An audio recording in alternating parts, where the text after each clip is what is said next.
पाठ 4 पुस्तक हमारी मित्र। सर्वप्रथम विकल्पों आपेला छे। उमियानगर सोसायटी किस शहर में है? मुंद्रा में। मन का मेल कौन दूर करता है? पुस्तकें। ज्ञान प्राप्त करने की उत्सुकता क्या कहलाती है? जिज्ञासा। पुस्तकें पढ़कर क्या करने की हमारी जिम्मेदारी है? ज्ञान अर्जन। चलो एना पछी खाली जग्याओ आपेली छे। तुम भी वांचे गुजरात अभियान में सम्मिलित हुए होंगे। जो पुस्तक के मित्र वो मेरे भी मित्र। पुस्तकें मन का मेल के लिए साबुन का कार्य करती है। किताबें ज्ञान का स्रोत है। किताबों से हमारी जिज्ञासा पूर्ण होती है। हमें किताबें पढ़कर जीवन को सजाना और संवारना है। चलो एना पछी सही वाक्यांश चुनकर विधानों को पूर्ण कीजिए। किताबें हमें भले बुरे का फर्क बताती है। किताबें मन का अंधकार मिटाकर ज्ञान का संचार करती है। हमें जन्मदिन के अवसर पर भेंट में पुस्तकें देनी चाहिए। चलो एना पछी प्रश्नोना जवाब आपेला छे। पूजन कई दिनों से क्या विचार कर रहा था? पूजन कई दिनों से मनोज को पत्र लिखने का विचार कर रहा था। वांचे गुजरात के संदर्भ में राज्य सरकार ने कौन सा सूत्र घोषित किया था? वांचे गुजरात के संदर्भ में राज्य सरकार ने यह सूत्र घोषित किया था, जो पुस्तक के मित्र वो मेरे भी मित्र। पुस्तकों के बारे में गांधी जी ने क्या कहा था? पुस्तकों के बारे में गांधी जी ने कहा था, पुस्तकें हमारे मन के लिए साबुन का कार्य करती है। पूजन मनोज से क्या आशा करता है? पूजन मनोज से आशा करता है कि वह किसी अच्छी किताब का कम से कम एक पन्ना रोज पढ़े। पत्र कब और कहाँ से लिखा गया था? पत्र 4 अगस्त 2011 को 195 उमियानगर सोसाइटी मुंद्रा से लिखा गया है।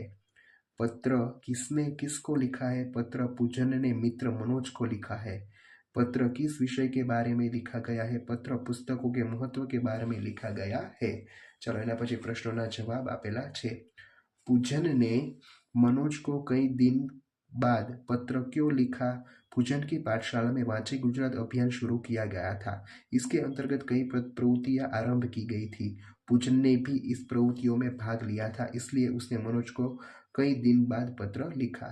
किताबों का महत्व क्या है? अथवा हमें पुस्तकों क्यों पढ़नी चाहिए? पुस्तकें हमें ज्ञान देती है, वे हमें अच्छे बुरे की पहचान कराती है। किताबों से हमारी जिज्ञासा की पूर्ति होती है। ज्ञान विज्ञान को गतिमान रखने का काम पुस्तकें ही करती है। पुस्तकों से अच्छी मित्रता का लाभ अवश्य मिलता है।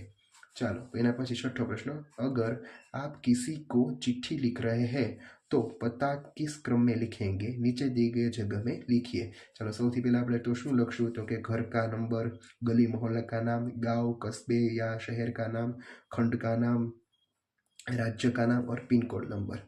चलो एना पछी આપણે લખશું कि पता ऊपर दिए गए तरीकों से लिखा होगा तो डाक विभाग को उसे सही पते पर पहुंचाने में आसानी होगी। पिन शब्द पोस्टल इंडेक्स नंबर यानी पिन का संक्षिप्त रूप है। यह नंबर अंकों में होता है। इसके हर अंक का एक स्थानीय अर्थ है। यह लिखने से पत्र राज्य और शहर के संबंधित डाक खाने तक सरलता से पहुंच जाता है। चलो प्रश्न 7। चित्र देखिए और जानकारी प्राप्त करने के लिए प्रश्न पूछिए। 6 चित्र आपेला छे अने 6 प्रश्नों आपणे नीचे बनावाना छे। पहलो प्रश्न, लड़का कहाँ से सड़क पार कर रहा है? बीजो, लड़के को सड़क के बदले कहाँ चलना चाहिए? त्रीजो, लड़के और लड़की को कहाँ से सड़क पार करनी चाहिए? चौथो, सड़क पर वाहन क्यों रुके हुए हैं? पांचमो, आदमी और औरत कहाँ घूम रहे हैं? और छठो, साइकिल वाला अपना दाहिया हाथ क्यों दिखा रहा है? चलो एना पछी तमारे पोस्ट कार्ड, अंतर्देशीय पत्र और लिफाफा विषय छे थोड़ा वाक्यों लखवाना छे। पहलू पोस्ट कार्ड। पोस्ट कार्ड खुला होता है। इसमें लिखने के लिए अधिक जगह नहीं होती। इसका मूल्य 50 पैसे है। चलो पछी अंतर्देशीय पत्र। इसे लिखने के बाद तीन और से मोड़कर बंद किया जा सकता है। इसका मूल्य 2.50 रुपये है। लिफाफा, अलग कागज पर पत्र लिखकर और उसे मोड़कर लिफाफे में रखा जाता है। इसमें पत्र सुरक्षित रहता है। इसका मूल्य 5 रुपये है। प्रारूप के आधार पर अपने मित्र को जन्मदिन की बधाई देते हुए पत्र लिखिए। 35 रामनगर अंकुर सोसायटी अहमदाबाद, पछी पिन कोड 30 जनवरी 2023। प्रिय मित्र जय, आज अचानक कैलेंडर पर ध्यान गया और पता चला कि 14 मार्च को तुम्हारा जन्मदिन आ रहा है। इस पत्र से तुम्हें बधाई भेज रहा हूँ। मैं ईश्वर से प्रार्थना करता हूँ कि तुम दीर्घायु और यशस्वी बनो। तुम्हारा मित्र नयन। चलो एना पछी 10मो, डाकघर की मुलाकात के बारे में टिप्पणी लिखिए। मैं अपने पापा के साथ पत्र भेजने गया था। डाकघर हमारे घर से थोड़ी दूरी पर है। उसके बाहर ही पत्र पेटी है। मैंने उसमें पत्र डाल दिया। डाकघर में अलग अलग खिड़कियों पर बैठे कर्मचारी अपने अपने काम में व्यस्त थे। कुछ लोग पोस्टकार्ड और टिकट खरीद रहे थे। मनी ऑर्डर करने वालों की अलग कतार थी। कुछ डाकिये थैले लेकर पत्र बांटने के लिए बाहर निकल रहे थे। ચાલો એના પછી પ્રવૃત્તિમાં 5 ધાર્મિક પુસ્તકે का નામ लिखिए। રામાયણ, કુરાન, બાઇબલ, ભગવદ્ ગીતા और ગુરુ ગ્રંથ સાહેબ। અહીં તમારું આ ચેપ્ટર પૂરું થાય છે। Thank you.